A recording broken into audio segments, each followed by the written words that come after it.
Bien, en el texto observamos que la película arranca con un plano subjetivo, lo cual ya da una serie de informaciones sobre dónde va a estar la focalización de la película. Es una película que nos va a pegar literalmente a la mirada de Bailey durante una gran parte, prácticamente todo el metraje lo vemos a partir de sus ojos. Veremos que casi todos son planos subjetivos, exceptuando alguno muy concreto que además es muy interesante, pero que arranca aquí, arranca en una mirada hacia el cielo, que tiene lugar hacia unos pájaros y en un túnel. Vemos que hay un enrejado que de alguna manera arruina la visión, la límpida visión de lo que sería el cielo, sino que de alguna manera habla, pues eso, efectivamente introduce esa cuestión del encierro, de la mirada que no puede llegar hacia donde quiere, y que de pronto vemos que podría corresponder, esto todavía no está claro y de hecho no corresponde del todo y luego veremos por qué, con unas manos que sujetan un teléfono. En este plano detalle, antes de tener rostro de la protagonista, tenemos su actividad. Es una chica que se encarga de captar imágenes, de retratar el mundo. ¿Por qué? Es una de las preguntas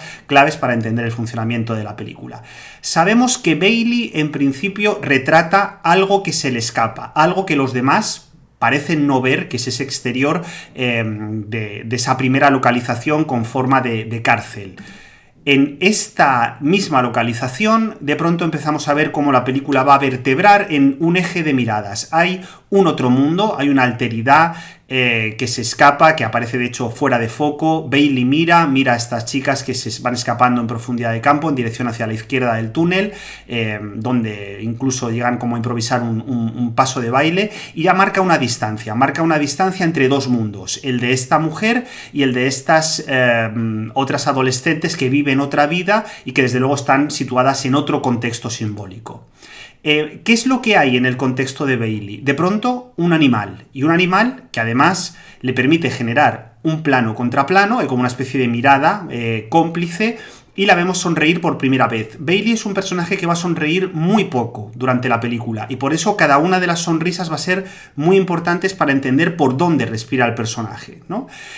Rápidamente vamos a ver que Bird es una película donde lo animal, el concepto de lo animal va a jugar un papel fundamental. O sea, vamos a tener el sapo del padre, el padre se llama Bug, está tatuado lleno de insectos, va a haber un perro que muere, va a haber una serpiente de juguete que cuelga de una cama. Es decir, el mundo animalesco en Bird, por así decirlo, cobra un estatuto como si fuera casi una oposición o un eco, luego veremos por qué, a las actividades humanas contemporáneas. En primer lugar, ya está esta idea del plano contra plano, y luego sumado al plano subjetivo de Bailey de mirar al sapo del padre. Bailey es una chica que hemos visto que observa el mundo, que lo filma y que sobre todo parece interesada, luego veremos por qué, en la cuestión del mundo animal.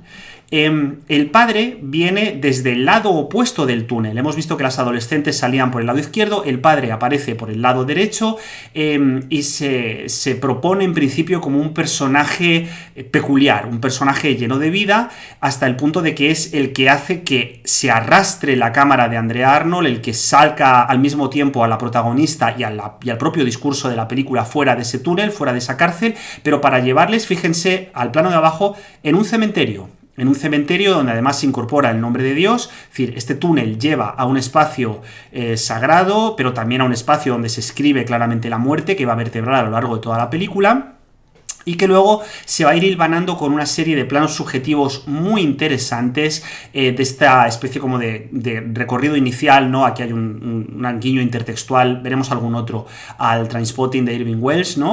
En este momento lo que pasa es que la sociedad que aparece ahí retratada es una sociedad pintoresca y casi agresiva, ¿no? No hay nada de estetización, hay cuerpos muy reales, cuerpos que cada vez, según va avanzando el camino, se van hundiendo más como en una especie de umbral de la pobreza, hasta que la película, directamente con estos personajes que miran directamente a cámara, que se van directamente a preguntar al espectador, le hace la pregunta, una de las primeras preguntas claves que vamos a encontrar en todo el discurso, que ¿es esto que te muestro demasiado real para ti? ¿No? Es una pregunta clave para entender por qué lo que hace Arnold no es utilizar el aparato cinematográfico para reflejar una realidad aparentemente incontaminada, como hace gran parte del cine social, sino que va a introducir esos elementos de realismo mágico, de quiebra de la verosimilitud y de la coherencia interna narrativa, para que ese real que se propone aquí, que en realidad es una pregunta por la realidad más que por lo real, ¿no? Es esta realidad que te muestro suficientemente real para ti, la pueda llevar todavía más lejos para decir algo a propósito de ella. Es decir, no basta con mostrar, tampoco basta con demostrar, hay que accionar elementos de relato para hablar, para desvelar la realidad, ¿no? Claro, esto es muy bonito porque ya hemos visto que precisamente la propuesta que tiene la película de Arnold es la que la propia Bailey está iniciando en el principio de la película, es decir, captar aquello que parece cotidiano pero que de alguna manera se escapa entre los dedos y que queda además, esto es muy bonito, subrayado por esa frase del padre que desde el primer minuto de película está diciendo qué ojos tan bonitos tienes, es decir, está poniendo en valor la mirada de la protagonista, la manera de mirar, ¿no? Claro, lo que pasa es que esta manera de mirar, cuando empezamos a estudiar cómo funciona la cámara de Arnold, es muy resbaladiza, porque muy pronto vemos que simplemente por posición Andrea Arnold coloca generalmente la cámara detrás de la protagonista. Es como una especie de over the shoulder. Tira mucho de plano subjetivo, hay mucho plano subjetivo, pero también hay como una especie de distancia que se crea por el uso del foco, de la distancia focal, entre un mundo que hay fuera y un mundo que mira a la protagonista. Es decir, ella observa, por ejemplo, cómo es la relación de su padre con su esposa.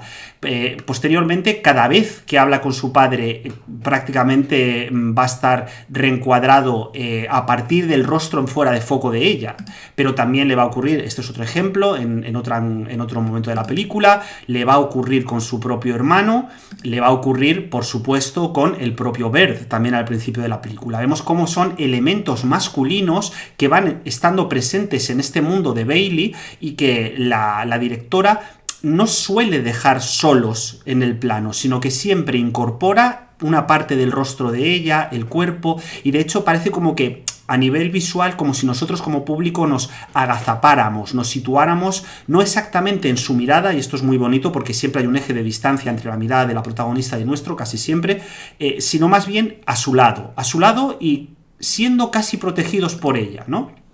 En algunas escenas, en las más violentas, como por ejemplo en el encuentro con Skate, es todavía más marcado, ¿no? Hasta qué punto Andrea Arnold es consciente de que está situando al espectador bajo la protección, la frágil protección de una niña de 12 años, que esto es algo que luego tendremos que volver a él, ¿no?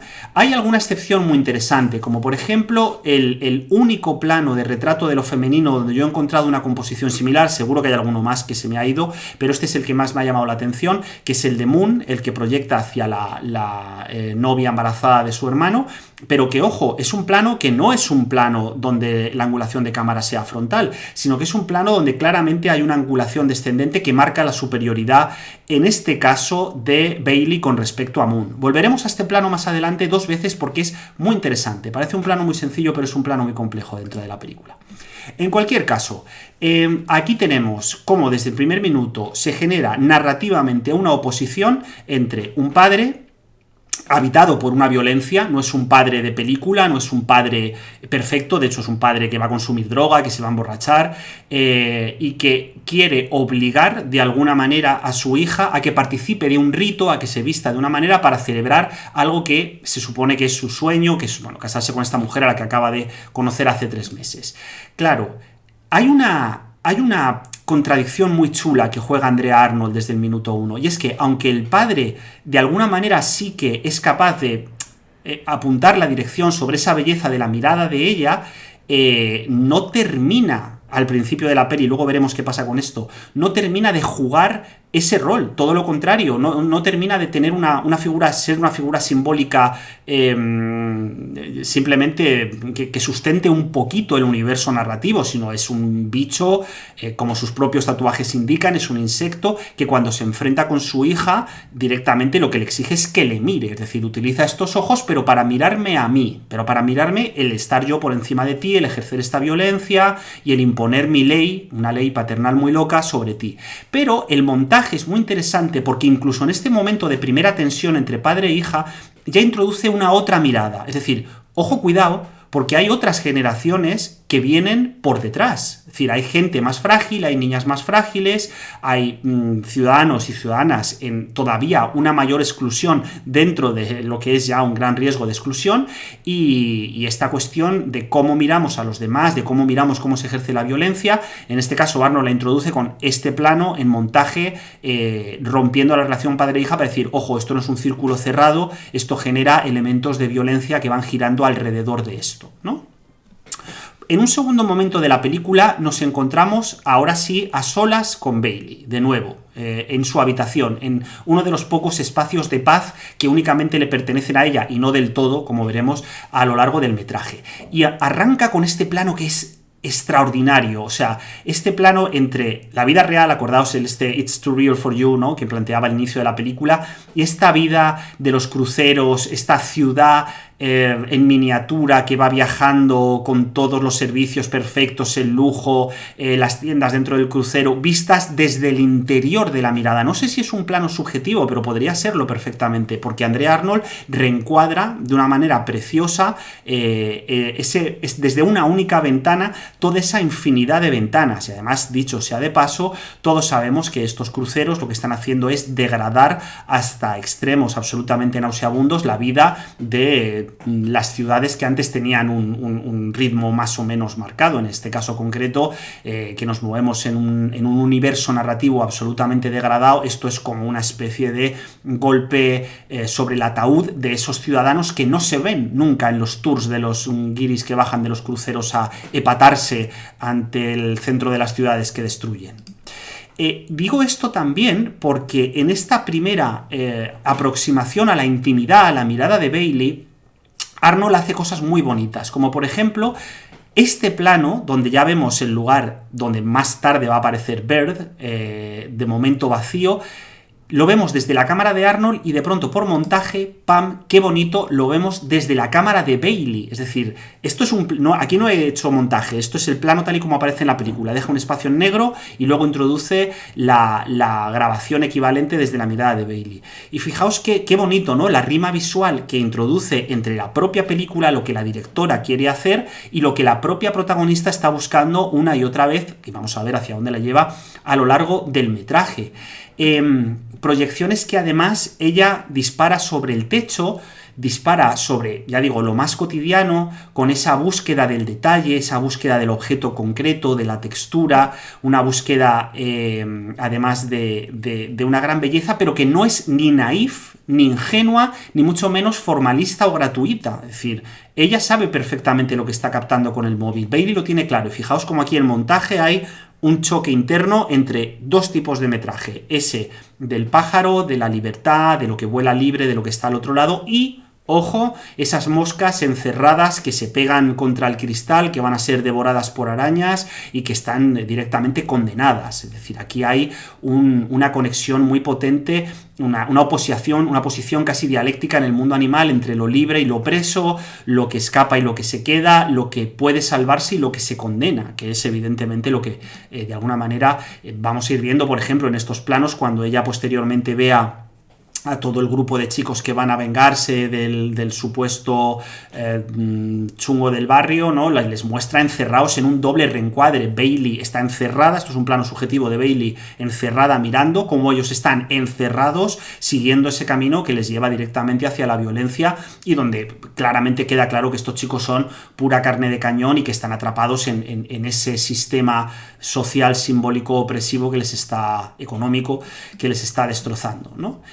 Y luego, en oposición a estas proyecciones que hace Bailey en el cielo, Andrea Arnold utiliza de manera muy inteligente otro tipo de imágenes, ¿no? Como por ejemplo estas imágenes de la naturaleza que en un primer momento aparecen ¡pam!, llenando el cuadro, y de pronto ¡pam!, en un segundo momento vemos que no, que son una especie como de proyección de algo que se está viendo en esa tele, que se está viendo en esa habitación, donde además el choque, o sea, simplemente por colorimetría, ¿no? Los colores fluidos, verde, azul, potentes de ese paisaje soñado, tropical, paradisíaco, frente al blanco y negro negro, sucio, con una textura además de papel pintado raída, ¿no? Con ese choque de nuevo que estamos viendo dialéctico entre las posiciones de escape y permanencia, las de supervivencia y condena, etcétera, etcétera, ¿no?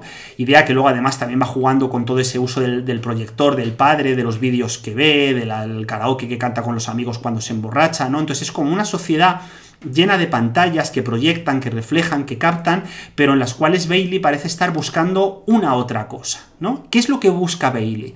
Pues yo creo que claramente lo que busca es las imágenes que no ven los demás, lo que los demás no graban, lo que los demás no pueden captar con sus teléfonos, y que sin embargo es de una extraordinaria importancia por ese amor hacia lo cotidiano, por ese sorprenderse ante lo cotidiano, ¿no? Este plano, por ejemplo, o sea, simplemente por composición es extraordinario. Los dos ojos, efectivamente aquí hay una conexión con la propia mirada de Bailey, con la propia mirada de Andrea Arnold, el reencuadre en primer término de Bailey con el móvil en una composición preciosa, porque además lo que ella está grabando, si os fijáis por composición, con la luz de fondo, la tela que genera ese tipo de uso de la luz de fondo, casi en contraluz, o sea, es hermosísimo. Ella evidentemente es una gran captadora de imágenes, pero lo que vemos al fondo en principio es algo tan cotidiano como un gesto, de hecho, de preparación para la violencia, porque Moon está preparando al hermano, a Hunter, para salir a cazar, para ser un vigilante, para generar un acto violento, y sin embargo hay como una especie de juego significante triangular entre los tres elementos del plano de una gran potencia, que también está, por ejemplo, cuando ella rueda la mariposa, es decir, toda esta captación de imágenes, ¿no? Y claro, aquí fijaos cómo es muy chulo de qué manera la propia Arnold juega con esta idea de para qué utilizamos el móvil, para qué grabamos imágenes. No es lo mismo esta manera anterior que ponía aquí, ¿no? De cómo ella está captando ese momento preciso, que es un momento de belleza, de cuidado, de acercamiento entre los dos protagonistas, pero también con un fondo de violencia, y el código del selfie, ¿no? El código donde directamente lo que se marca es el esto ha acontecido, es una imagen que podría y que de hecho se repite sistemáticamente en redes sociales, pero que bueno, al final es la imagen identitaria de estos protagonistas. Entonces hay como un choque, un contraste ahí también muy interesante, ¿no? Claro, de Bailey se nos ha dicho que tiene una mirada muy bonita. Ahora Moon va a decir también que está muy orgullosa de ella, bueno, más bien que le gustaría ser como ella, porque Bailey tiene una gran seguridad en sí misma. Esto es el momento en el que ella decide cortarse el pelo, pero en montaje esto es una gozada, ¿no? El plano que Andrea Arnold propone es este que decía, es uno de los pocos planos no subjetivos de Bailey de la película. Es un plano subjetivo de Moon, donde lo que está marcando es esa caída del pelo que marca narrativamente el atravesar un primer umbral. Es decir, Bailey va a pasar a la acción. De momento simplemente sabemos que fluye en el mundo, que no está de acuerdo con su padre. La primera acción concreta de empuje de la película va a ser cortarse el pelo.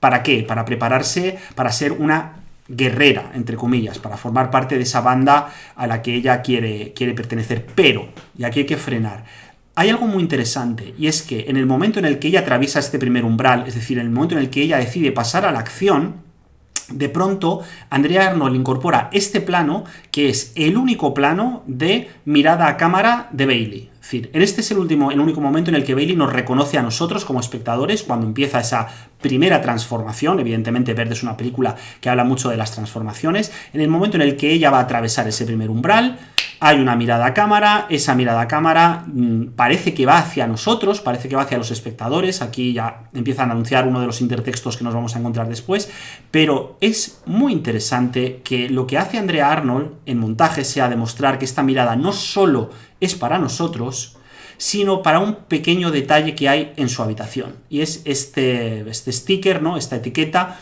en la que se puede leer que ella odia a los humanos. Hay como de nuevo los ojos, la mirada, también hay una especie como de broma con respecto a la genitalidad, es decir, está ahí como una especie de significación ahí varia flotando, pero que cuando ella se corta el pelo lo hace en causalidad porque odia a los humanos, o porque hay algo del odio a lo humano ahí. Hay que entender qué es lo que la película entiende por humano, que ese es el siguiente paso, ¿no? Eso está escrito, y claramente hay una decisión de guerra contra el mundo de los humanos. ¿Cuál es el segundo umbral de cambio que introduce Bailey? Pintarse los ojos, evidentemente. Es decir, frente a esa idea de los demás van a hacer con mi pelo, con mi cuerpo y con mi mirada lo que quieran, pues ella va intentando generar una especie de territorio para constituirse en, pues eso, una hipotética, vamos a llamarlo guerrera, una hipotética superviviente quizá, más que guerrera, ¿no? Pero, ¿por qué hace esto? Pues porque una mirada no vale de nada si no tiene un objeto al que mira, es decir, hay que aprender a mirar. Ella está en ese umbral de la adolescencia en el cual la mirada, sobre todo la mirada hacia el otro, la duda hacia la demanda del otro, la duda hacia la propia demanda, hacia el propio deseo, ¿no? Se empieza como a funcionar como una turmix. Entonces es muy bonito que ella va como de alguna manera ensayando maneras de mirar con su móvil, con su propia posición en el mundo, y en el momento en el que aparece lo masculino, este es un momento de plano contra plano muy bonito, cuando aparece la alteridad, cuando aparece la cuestión del amor, que es una cuestión que está en sordina en la película, pero que está muy muy bien construida. Ella mira, de nuevo, ventana desde un espacio íntimo, protegido, hacia ellos, los chicos, lo masculino, lo que está en el parque, lo de fuera, lo tribal. Es una situación muy tribal la que estos tíos están viviendo, muy de unga unga y de Crypto Bro y de golpearse el pecho, que de hecho luego se refuerza cuando se introduce, cuando Bailey les va persiguiendo para intentar entrar en el grupo, y lo que se propone es un cañón de guerra. No voy a hacer una lectura en términos psicoanalíticos, pero se pueden imaginar ese cañón de guerra hacia dónde está apuntando, ¿no? Lo que pasa es que Arnold, que igual que puede jugar a ser muy zafia y muy explícita y con mucho sentido del humor, también puede ser muy sutil, en un momento determinado separa con mucho cuidado a uno de los miembros de este grupo. Luego veremos que se trata de Ghost y ya el nombre será muy interesante, ¿no? Pero el hipotético objeto de deseo de Bailey, perdón, es ese chico que la reconoce y que le da un estatuto de cierta igualdad. Es decir, el que no está en el unga unga y el que de pronto le gusta cómo lleva el pelo, se atreve a decirle algo positivo delante de los demás cuando hay este ambiente tóxico que le rodea, y que esto es muy bonito, la propia enunciación cierra y subraya con este choque, ¿no? Con este momento como de plano detalle, de cercanía, donde dice, bueno, estos dos personajes todavía no pueden estar juntos porque son adolescentes y están aterrorizados frente a la pregunta por su propio cuerpo, por el deseo, por la camaradería, por un montón de cosas, pero bueno, hay un choque, hay un contacto físico, urbano, controlado, tras el que late, y ahora sí vamos a entrar abriendo otro episodio, la cuestión de la violencia, ¿no? La violencia está desde el minuto 1 en Bird, pero siempre está vinculada, como ya hemos visto, con la mirada. Cuando llega su primer gran pico, es decir, que es el momento del ataque a la casa de este tío, la violencia aparece retratada primero desde los ojos de Bird, no se ve muy bien, pero ya está a la izquierda del encuadre, y aparece en umbral, es decir, siempre aparece a fondo de plano, reencuadrada, en una habitación aparte, con umbral. Esto luego veremos que es importante también. Es decir, marca una distancia siempre entre el gesto de mirar, ella mira, no participa de esa violencia de momento, solamente mira, pero es consciente de que eso está en el mundo. Y de hecho, esa aparición de esa violencia radical, absoluta, quizá justa, eso no lo sabemos, genera una primera gran ruptura de la lógica enunciativa. Es decir, primero vemos la violencia en umbral, luego Bailey sale corriendo en un plano todavía más o menos controlado, pero en el momento en el que ella se da cuenta de esa violencia total que acaba de invadir su realidad, la cámara se vuelve loca, tiembla, va para un lado, para otro, pierde cualquier tipo de lógica, digamos, constructiva normal, y se deja arrastrar por el torbellino de locura de la protagonista. A partir de aquí llega el momento en el que tiene que aparecer Bird, evidentemente, como ese personaje que responda a ese choque con la violencia que ha experimentado la protagonista. Bailey se ha topado con lo real y tiene que empezar a simbolizar que en el mundo en el que existen esas cosas están ocurriendo constantemente. Bueno, probablemente lo lleve simbolizando toda su vida, pero en términos narrativos digamos que es el momento del comienzo de la simbolización. Y lo hace Andrea Arnold con los preciosos planos del caballo, donde de nuevo hay un plano contra plano entre un animal y Bailey, y de nuevo hay una sonrisa. Entonces ya vemos como aquí estamos jugando cosas que ya hemos visto. Y tras esto ya podemos empezar a entender que efectivamente ese humans es una categoría de seres humanos repugnantes, invadidos por una violencia total, que se basa en unos códigos de conducta opresivos y absolutamente locos, ante los que el mundo animal va a aparecer de alguna manera como una especie de posible respuesta. Aunque vamos a ver que como Arnold es muy, muy inteligente, no va a hacer ningún maniqueísmo, sino que esto va a tener muchísimos matices, porque las cosas en Bird no son blancas ni negras. ¿Cómo aparece el protagonista? Bird en este, bueno, el protagonista, el personaje mágico en escena. Me encanta este plano. Ya sé que lo que voy a decir es una sobreinterpretación, pero a mí me ha recordado a Tarkovsky, no puedo evitarlo. Yo cada vez que veo el viento ondeando mágicamente este mundo, para mí esto es Andrei Tarkovsky, y creo que algo de esto hay, ¿no? Esta introducción de una magia, esta introducción de algo que genera una inestabilidad bella, de una complejidad en la esperanza, porque Bird y Tarkovsky son, y los personajes de Tarkovsky en esa especie como de realismo mágico que comparten, absolutamente esperanzados, absolutamente atravesados por el desgarro, absolutamente atravesados por la magia, la religión, la imposibilidad, el dolor, y todo eso que configura ese universo narrativo único. Yo creo que aquí algo hay en la película de Arnold, o al menos eso quiero pensar, pero esto es, ya digo, puedo estar sobreinterpretando. Porque lo que hace, evidentemente, ella es protegerse con esas otras imágenes que no son las cinematográficas. Ella no ha rodado ese viento, está rodando para protegerse, no para dar cuenta. Luego, fijaos cómo aquí ya empezamos a ver más relaciones de mirada y de captación de imágenes que las del principio. Hemos visto cómo grababa imágenes para retratar el mundo, hemos visto cómo grababa imágenes para hacer esa dialéctica entre lo imposible de la realidad y lo posible de un más allá, y ahora vemos que rueda imágenes para protegerse.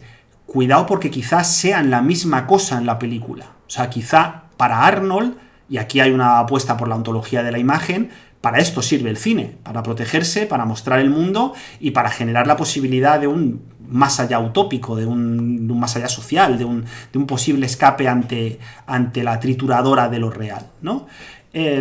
Claro, si Bird es Bird y no tiene nombre, solamente es pájaro, es porque no forma parte de esos humanos que aparentemente son odiables y que tienen otras coordenadas, ¿no? Y como es un misterio, y en ese misterio hay algo que le atrae, le llama a la chica, vemos cómo juega de nuevo con la idea del puente, pero aquí ya no están encerrados, aquí es un puente que se dirige hacia un elemento natural. La profundidad de campo es preciosa, como configura la búsqueda, el seguimiento, la mirada a través de la profundidad de campo.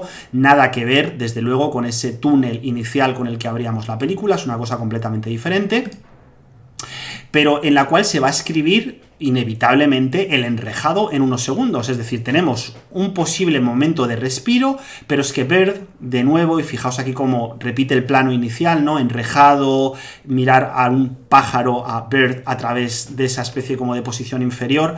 Aquí Bird se lleva una guasca importante, pues está buscando, se supone, algo del legado familiar, y aquí la película acaba de incorporar otro tema que vamos a ver que es fundamental, pero claro, la imagen no es clara, hay una trampa, hay una cárcel, hay una jaula, algo que tiene que ver con el pasado, con la figura paterna, materna, que no está funcionando bien y que de hecho funciona pues eso, como una jaula, ¿no?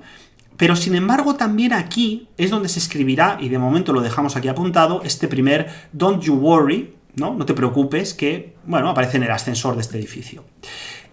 A la salida, Arnold nos muestra quiénes son de nuevo esos humanos a los que odia Bailey, porque ella sale de allí, de nuevo está pues ese mundo feo, ese mundo agresivo, donde la miran con desconfianza, donde la masculinidad se demuestra haciendo caballitos, etcétera, etcétera, y donde, por supuesto, aparece por primera vez, de manera ambigua, ese Bird, ¿no? Como ahí arriba, como una especie de superhéroe, aunque luego veamos que esto no es exactamente así, pero juega como con la figura del héroe que domina la ciudad desde una posición superior, también de la figura teológica. O sea, hay algo como de lo simbólico, del restablecimiento del orden, de la posibilidad misma de un orden simbólico, de hecho, que se escribe ahí, ¿no? En las alturas. Así que, de alguna manera, Bailey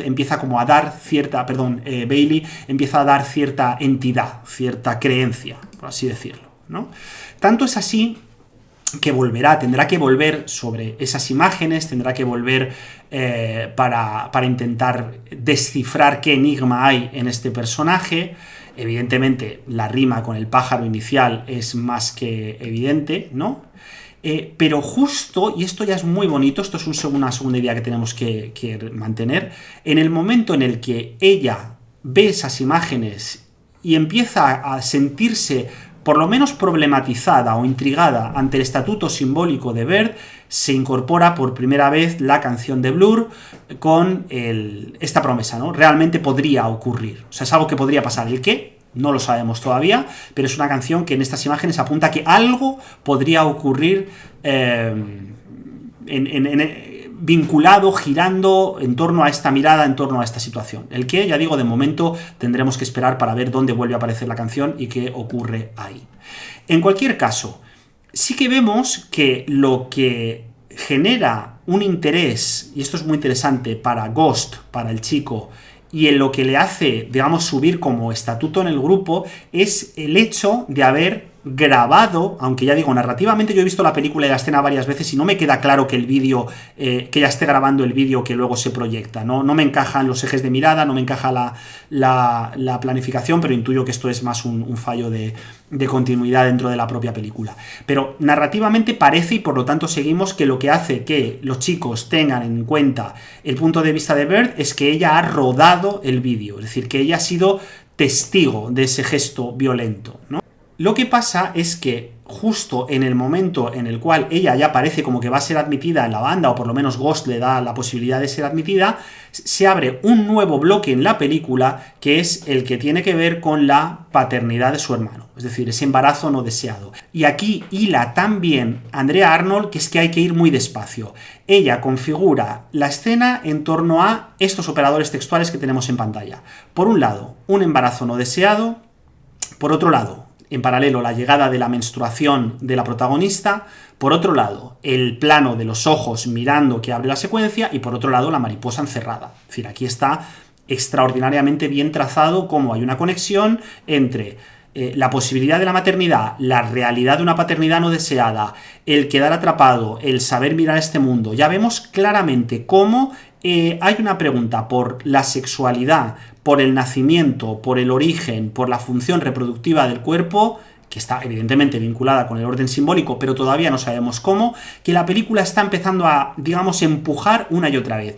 Fijaos, este plano es maravilloso, o sea, cómo se supone que es un plano subjetivo de Bailey, como tiene algo de teatral, ¿no? Esta especie de estas dos cortinas que se abren, que en profundidad de campo vemos como el hermano recibe la noticia de que a su novia no le ha bajado la regla, cómo le sitúa en ese punto inferior al fondo del encuadre, tremendamente aislado, tremendamente solo, cómo incorpora un velo entre la mirada, ¿no? Porque hay algo que no se entiende, hay algo que ella no termina de entender, que no puede comprender, que además se conecta, evidentemente. O sea, el hermano va a ser padre en el momento en el que ella adquiere la posibilidad de ser madre, y hay alguna conexión como que chisporrotea. ¿Por qué? Pues porque no ninguno de los dos, de momento, tiene ningún orden simbólico sobre el que levantarse, porque su padre está por ahí intentando hacer un sapo de droga, la madre no sabemos todavía nada, es decir, hay como una especie de gran vacío simbólico, y de pronto estos dos personajes, Hunter y Bailey, tienen que enfrentarse al problema del cuerpo y de la paternidad y de la maternidad. Y dices, ostras, ¿qué ha pasado aquí? Pues que la película ya ha subido la apuesta, y la sube tanto que fijaos como aquí repite de manera muy chula esa especie como de plano que veíamos antes de cortarse el pelo con la bajada de la regla. Es decir, esa especie como de aceptación de los cambios del cuerpo, de la preparación para la mirada, de la llegada de un nuevo momento, repite escala de plano, la materia de la madera podrida, etcétera, etcétera. Lo que pasa es que en el plano nuevo Andrea Arnold no muestra la sangre, pero en el fondo hay una rima evidente que está hablando de otro umbral más que la protagonista debe cruzar para enfrentarse con aquello que la está situando en una posición de dolor. Y es muy chulo como, además, a la no madrastra todavía, pero vamos, a la novia del padre, Andrea Arnold la sitúa a un lado muy concreto, a la derecha de Bailey, mientras que generalmente, no siempre, pero generalmente casi todas las figuras masculinas, como hemos visto, la toman a ella en el otro lado, en la otra posición de plano. Lo femenino queda como a un lado, lo masculino queda a otro. Tampoco es que haya mucha diferencia entre la manera en la que se cuidan y se tratan unos a otros, pero hay una división, y esa división es escrita literalmente por la directora. Claro, cuando ella ya atraviesa ese otro umbral, comienza a menstruar, aquí evidentemente vestido rojo, chándal rojo para ella, se prepara para acceder a eso, como a una especie de nuevo estatuto narrativo, porque ya ha empezado la pregunta, digamos, por la sexualidad, por el cuerpo, ya es mucho más potente, pero ocurre algo muy interesante, y es que Andrea Arnold muestra cómo otros jóvenes, en este caso montados encima de caballos, utilizándolos para pasear, la miran, la juzgan de una manera muy desagradable. De pronto lo masculino aparece como algo desagradable, como algo que juzga, como algo que genera una fricción, pero ojo, no todo lo masculino, y esto mola muchísimo, porque ahí está Bird, que es una figura que es masculina y que no forma parte de esos humanos que se arrastran, pues eso, como en una especie como de espiral caótica de violencia. A partir de aquí mola mucho porque el siguiente umbral va a ser el de la casa de la madre, evidentemente. Y la casa de la madre va repitiendo esos apuntes en colorimetría rojos, las flores del jardín, la puerta, luego, por supuesto, la habitación, que va a ser una habitación forrada en rojo gritando, ¿no? Donde, digamos, la cuestión de lo femenino y del sufrimiento, un sufrimiento específicamente femenino, un sufrimiento que tiene que ver con pues su disimetría en las relaciones heterosexuales, va pues escribiéndose plano tras plano.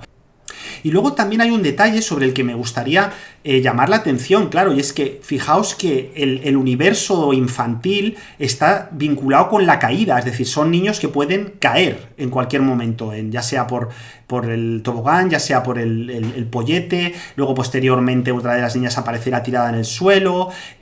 La caída de esos niños que viven sin ningún tipo de marco simbólico, completamente rotos, está vinculada con, y por eso decía, cuidado con hacer la lectura en términos que no incorporen una pregunta concreta también por la masculinidad, ¿no?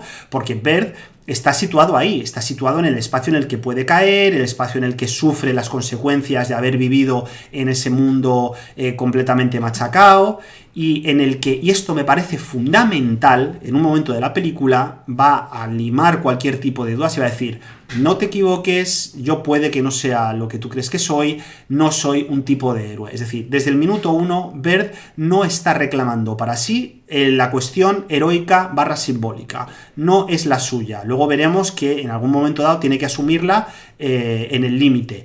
Pero al contrario que las figuras, digamos, clásicas, heroicas, su posición es la de partir desde la fragilidad. Ya cuando hicimos el seminario sobre la forja del héroe y hablamos de esta cuestión, Bird opera a través de su herida, de su orfandad, de su no tener recuerdos, de su falta de memoria, que es lo que le sitúa como en esa situación de caída, y que luego veremos que se repite, por ejemplo, cuando esté frente a la casa del padre. En el momento en el que llegue a la casa del padre, la película le volverá a retratar otra vez sobre el pollete, como con esa fragilidad propia de la orfandad y del abandono al que, o la pérdida, no se sabe muy bien, a la que se supone que fue sometido de pequeño.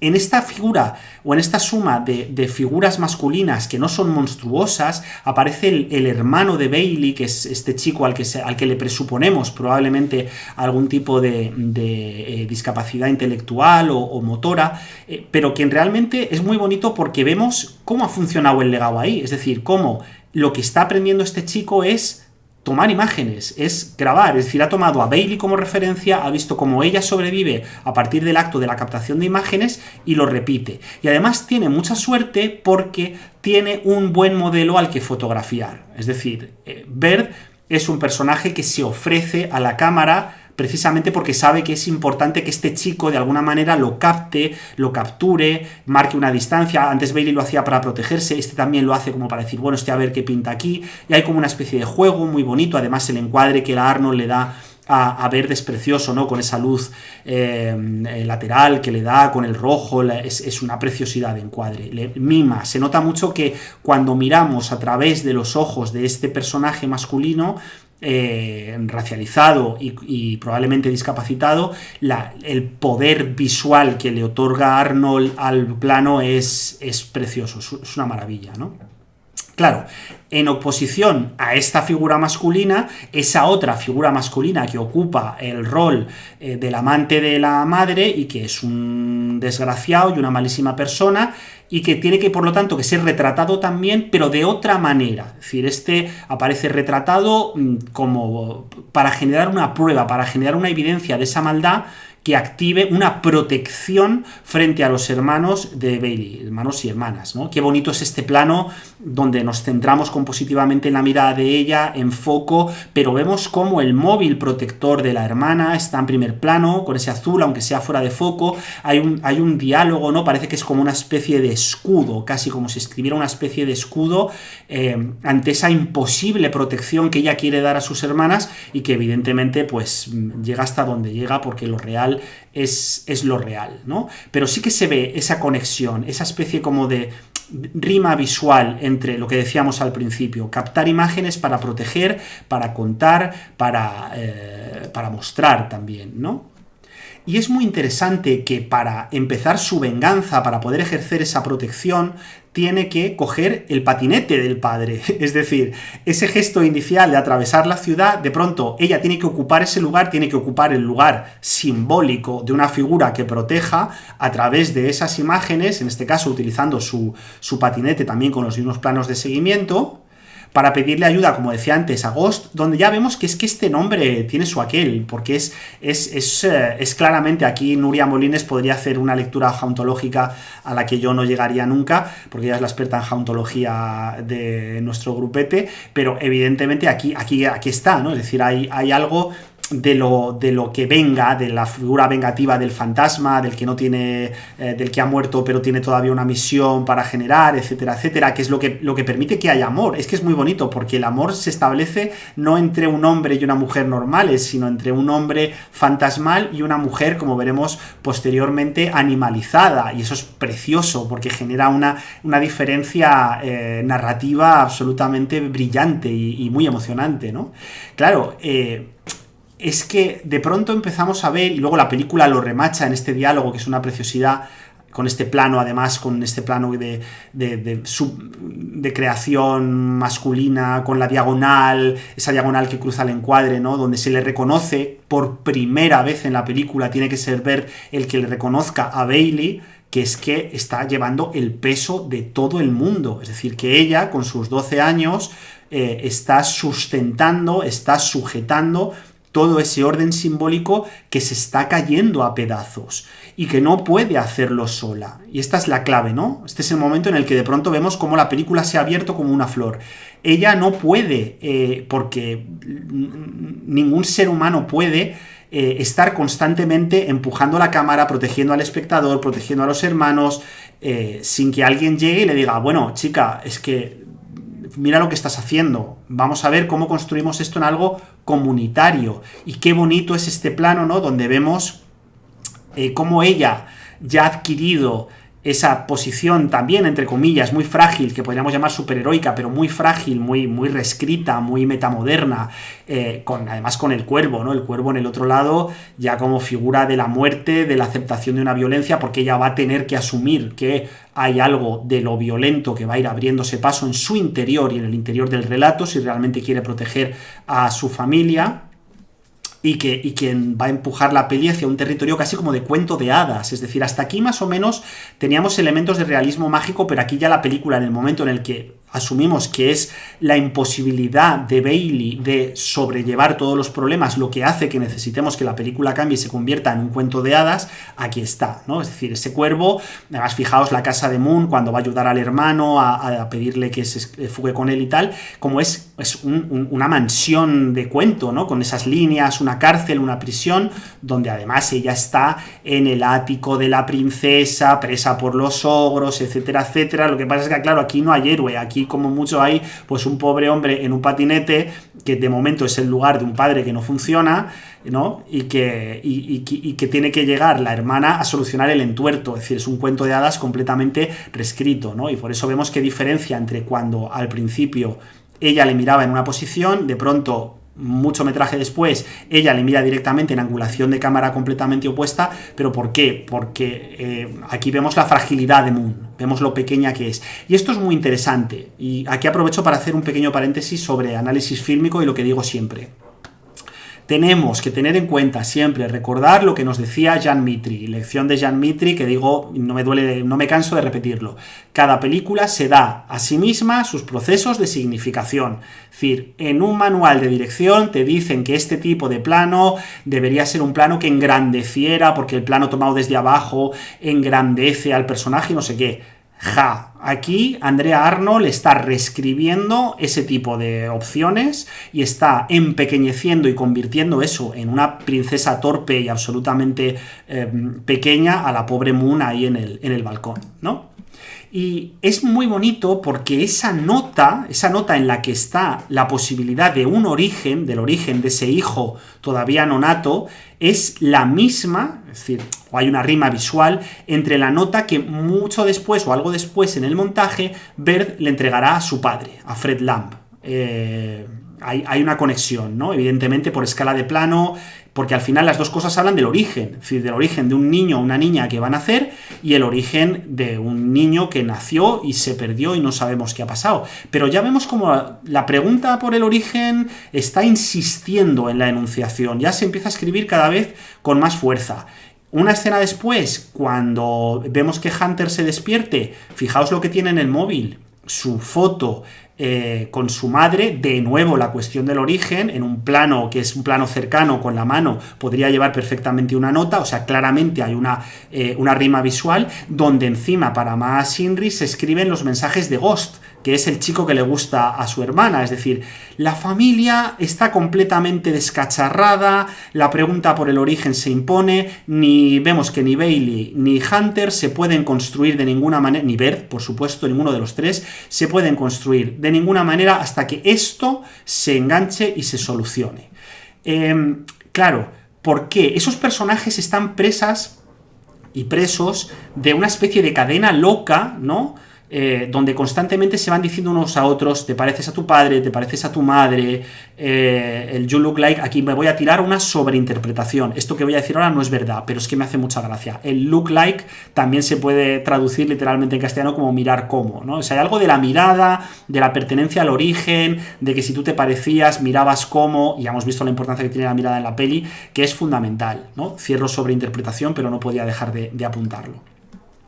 Y que luego se va a ir escribiendo en el momento en el que Bert vaya haciendo su viaje. Ya hemos visto que Bailey hacía un viaje para encontrar a su madre en una situación delirante, que se anudaba con el viaje de Bert para buscar a su padre en otra situación que vamos a ver que es muy difícil, con ese otro Don't You Worry que aparece ahí, ¿no?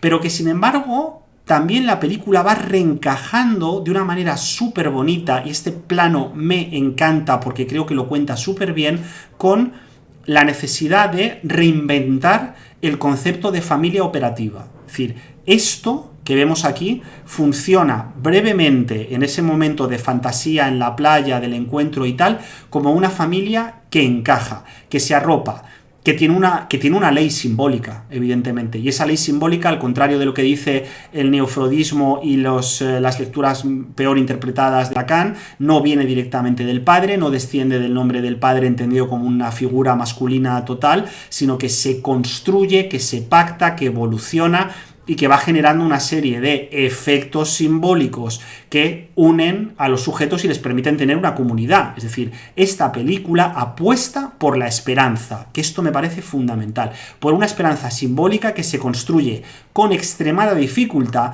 y tras un fondo de violencia entre individuos. De nuevo, sobreinterpreto un poquito, este plano remite directamente a los planos laterales en los que antes se han ido, que hemos visto alguno además, que se han ido encontrando tanto Bert como Bailey, y que se van ampliando, es decir, porque estos dos se pueden encontrar y pueden generar algo, de pronto ese efecto benéfico empieza a salpicar, a invitar, a involucrar a otras terceras personas de manera extendida que generan algo que la película reivindica como una familia y que desde luego no es la familia monoparental, papá, mamá, niños, casados, felices hasta que la muerte nos separe, sino que es un concepto que va evolucionando y que va manteniendo vivos, unidos, razonablemente sanos frente al fondo de violencia que les invade a sus protagonistas.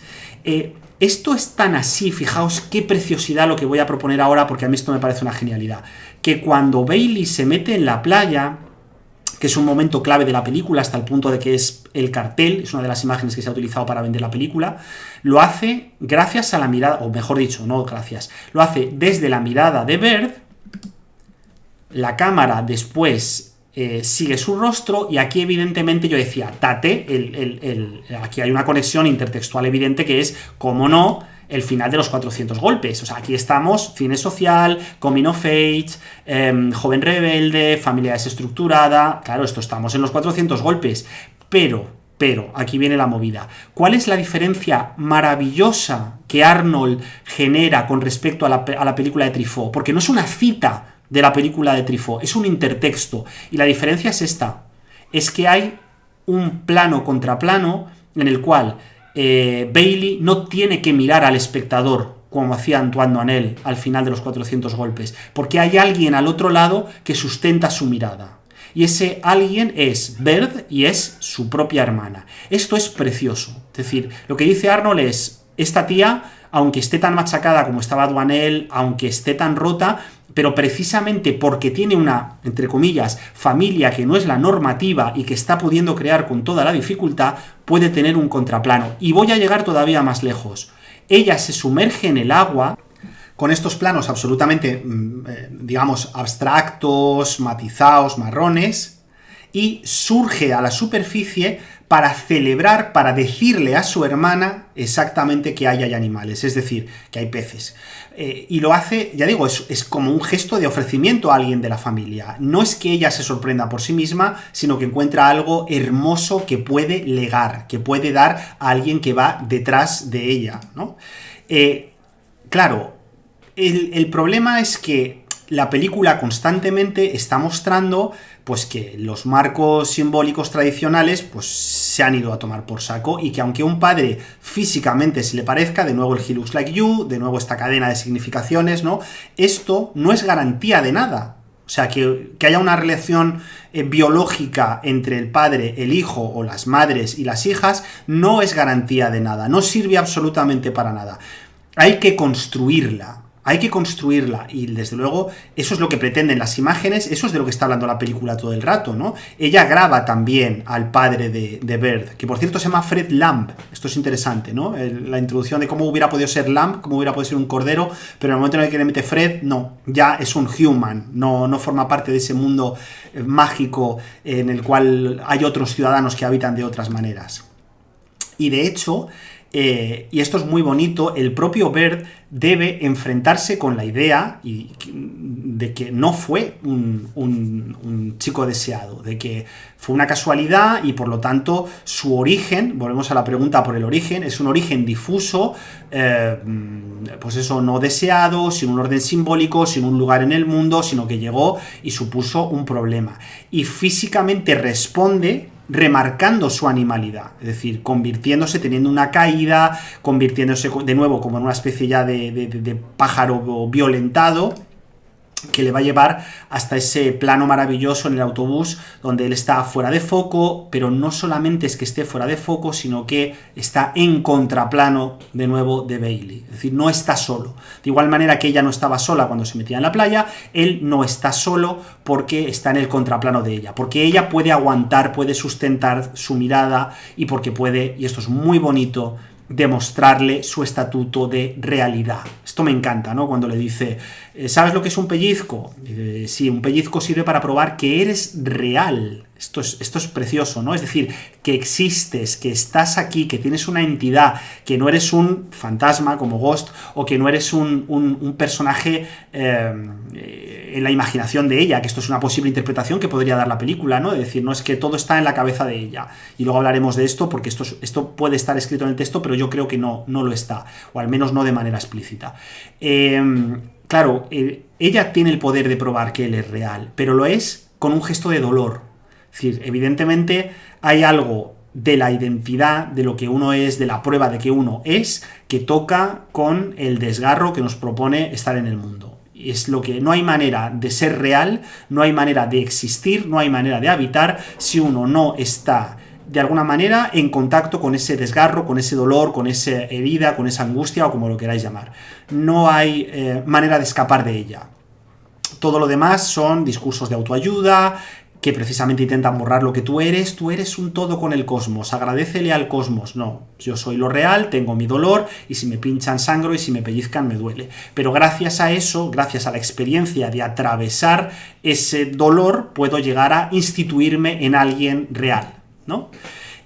Claro, los que no hacen eso son o unos psicópatas o unos hijos de puta. Por ejemplo, el novio de la madre de Bailey, que después de golpearla salvajemente, dice, es que ese no soy yo, ¿no? Es decir, el que te ha golpeado no soy yo no soy así, creo que lo tradujeron en castellano, yo no soy así. No, querido, tú eres así, claro que sí, tú eres así. Entonces, ese semblante, ¿no? Ese problema de semblante, ese problema de querer separarse de la violencia que a uno le habita, que es uno de los grandes males del mundo contemporáneo, ¿no? Pensar que podemos funcionar sin estar en contacto con lo real que nos habita, con la violencia que nos habita, y que genera tantas patologías y tiene a la gente hecha polvo. La peli lo escribe muy claramente, es decir, no, estos personajes están destrozados, pero están haciendo algo con ese destrozo. El que no lo hace es el loco, el homicida, el maltratador, ¿no? El violador, el que es un auténtico desgraciado.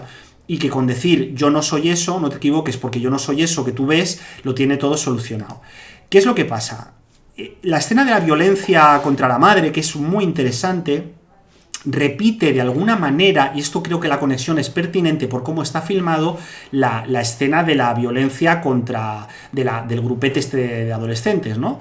Porque se rueda, por eso decía antes, en umbral, siempre desde la mirada de Bailey, es ella la que mira cómo está sucediendo esa violencia, y yo creo, y lo sugiero, que hay una conexión muy fina que Arnold está trazando aquí entre cierta violencia que se ejerce desde posiciones vinculadas con una cierta masculinidad tóxica, con una manera de entender lo masculino como una protección violenta, con todas las aristas que eso tiene, ¿no? Porque ellos se ven a sí mismos como vigilantes, es la palabra que utilizan en el original, no como linchadores, de igual manera que el novio de la madre de Bailey se ve a sí mismo como una persona que no es esa persona violenta. Entonces hay algo ahí como rugoso, ¿no? Como que yo creo que Andrea Arnold está como sugiriendo o apuntando que cuando no somos capaces, cuando hombres y mujeres no somos capaces de entablar un diálogo con esa violencia primigenia que nos habita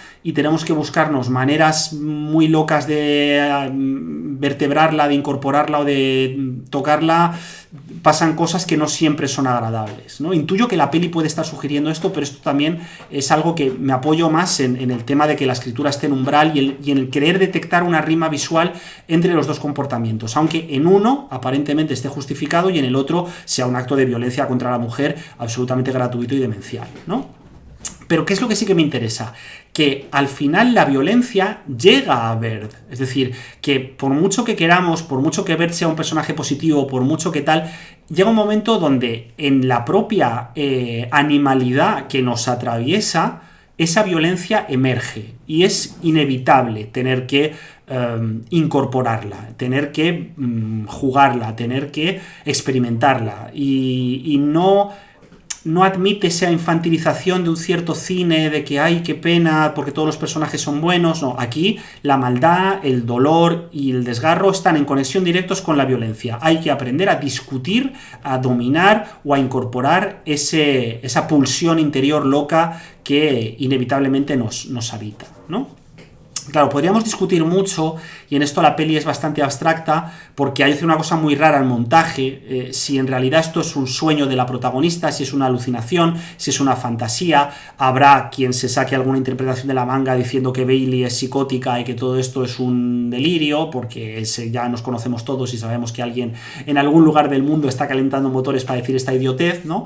En cualquier caso, el montaje Sí que es verdad que es ambiguo, por lo menos en el terreno del sueño / deseo y la construcción familiar, porque va y vuelve, es decir, nos muestra cómo Bailey se despierta, pero vuelve detrás a la familia, está unida con el perro que no ha muerto, luego vuelve otra vez a Bailey durmiendo. Es decir, Andrea Arnold deja ahí una zona ambigua dentro de la peli, muy interesante, que no sabemos exactamente a dónde termina de apuntar, pero que sí que conduce, y ahora ya vamos a entrar en el tramo final del análisis y de la película, a la cuestión de la recuperación del padre o de la reposición de ese orden simbólico.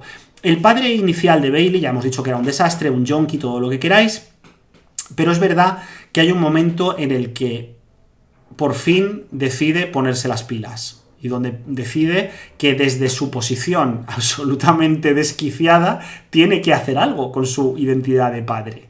¿Por qué? Luego lo vamos a ver, ¿no? Primero vamos a ver el cómo y luego el por qué.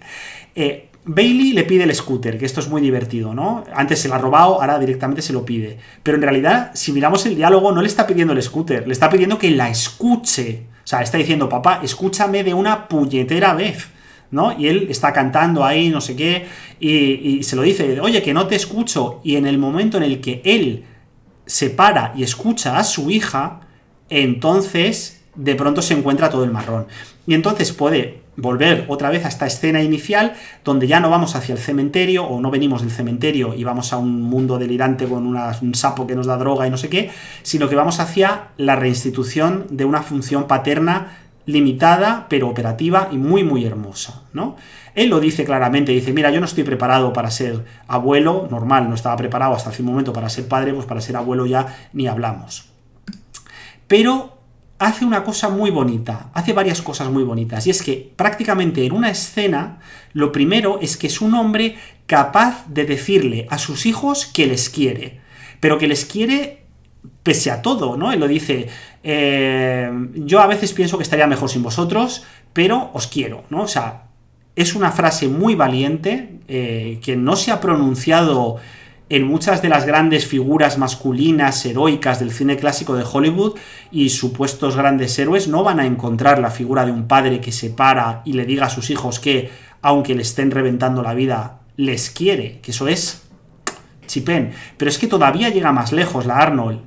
Le dice a su hijo que le puede escuchar, le da, igual que antes escuchaba a la hija, ahora escucha al hijo, le dice, oye, que me puedes hablar de esto, le abraza, que eso es un gesto de una hermosura, este plano es precioso, o sea, es uno de los planos más bonitos de toda la película. Le abraza en su fragilidad, no le juzga, le dice, a ver, cuéntame esta movida y vamos a ver qué hacemos con esta movida.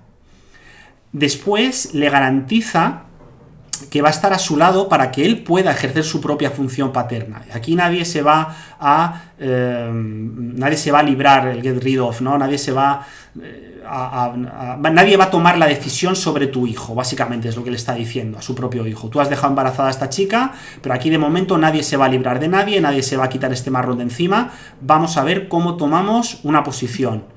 Y esto tiene un eco súper bonito dentro de su propio hijo, que es que aunque tenga 14 años, ese hijo decide voluntariamente no zafarse, no irse a por tabaco, como decían antes, sino quedarse ahí con todo el dolor y el sacrificio que eso impone para jugar esa función paterna, para hacerse cargo de ese estar ahí con toda esa dificultad. Y mediante el reconocimiento dice, es mi hijo, es decir, yo lo reconozco y tengo el derecho de involucrarme, de tomar partido, de tomar posición, de jugar un rol en lo que vaya a venir. Y fijaos qué bonito cómo la Arnold sutura esto con la afirmación del padre de los dos, ¿no? El futuro abuelo, por así decirlo. Yo no me arrepiento. Esto es precioso. Dice, yo también te tuve con 14 años, es muy duro, dice, no lo edulcora, no dice, ay, qué bonito es ser padre, qué maravilla, te va a encantar. No hay nada hermoso en eso, pero no me arrepiento. Y cuando él hace esto, es decir, cuando escucha a los hijos, cuando les dice que les quiere, cuando les da un lugar simbólico, cuando les permite tomar sus propias decisiones, entonces es cuando accedemos a estos planos maravillosos de los tres en el patinete, donde él por primera vez dice, sí, escucho música de padre, se ha ganado, el tío, ahora sí, se ha ganado el significante padre, con todas las letras, lo ha conquistado, ha triunfado y puede por fin ocupar ese lugar, que es un lugar más aburrido, que es un lugar que no es quizá ese lugar desaforado que la película dejaba para él, bueno, pero es un lugar donde él puede mantener, o al menos intentar mantener, con toda la dificultad que tiene, la cuestión paterna.